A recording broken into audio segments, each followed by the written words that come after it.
Welcome back to 5 Stitches Crochet, where we keep things simple.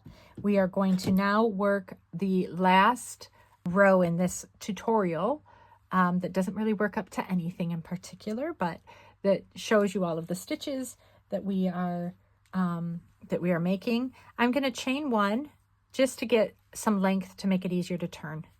But I am going to work in each of these stitches across now.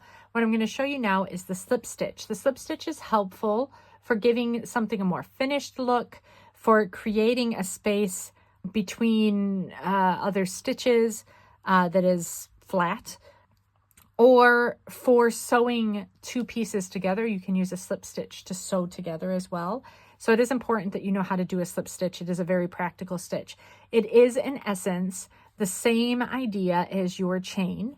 You're just working it underneath or through some stitches that you already have. So you'll remember in the last tutorial video, the last row that we did was of triple crochets. Triple crochets, like double crochets, we work into this space that looks like a little box here. That is our stitch.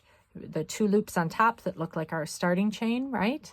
And you're going to work right underneath that. That leaves that bottom part of that box underneath your hook. So for our slip stitch, I don't yarn over. I just put my hook into that space. I yarn over here, pull through that space, and I do not yarn over, and instead just continue to pull it on over this. So you'll notice I do not get any height out of this. This is not something that builds height.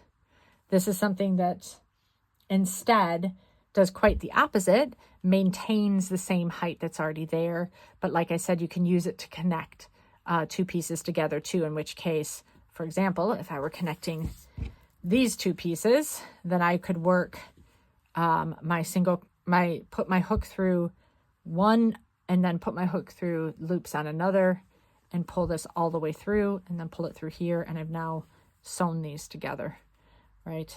I'm just going to slip stitch all the way across, and you'll see how it also kind of can give something a bit more of a finished appearance as well. So let me go ahead and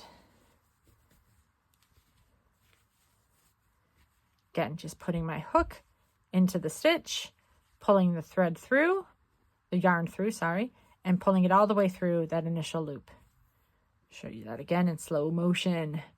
Putting my hook into the stitch, yarning over, pulling that yarn through, and instead of yarning over again, I'm just going to continue pulling that yarn through that loop.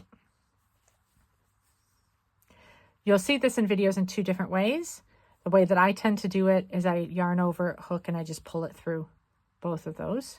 But you'll see often in videos that people will demonstrate this in the slowed down way of yarn over, pull through, don't yarn over and pull through again. But really you can do it in one swift movement like this. And there you go. I have slip stitched across. You can see how it gives it a bit of a finished look. If you do it in the same color, even more so, it gives it a bit of a straighter line going across, thickens it a bit so that you have a bit more substance to that final row as well. It has a very Roman columns look to it, doesn't it? There we go. We have finished this series of tutorials where you learn the basic stitches that you need for crochet. Now, what I have showed you is how to start working in rows. There's another way to start, which is working in rounds in order to make circles or squares, like granny squares. And so the next series of videos that I will share with you will be on how to work in the round. Please do like the video if you found this helpful. Leave comments or questions that I can that help me to understand what works for you, what doesn't, anything else that I can add to this series. And also subscribe if you'd like to get notifications to when another video is available in the series of tutorials. Thank you again.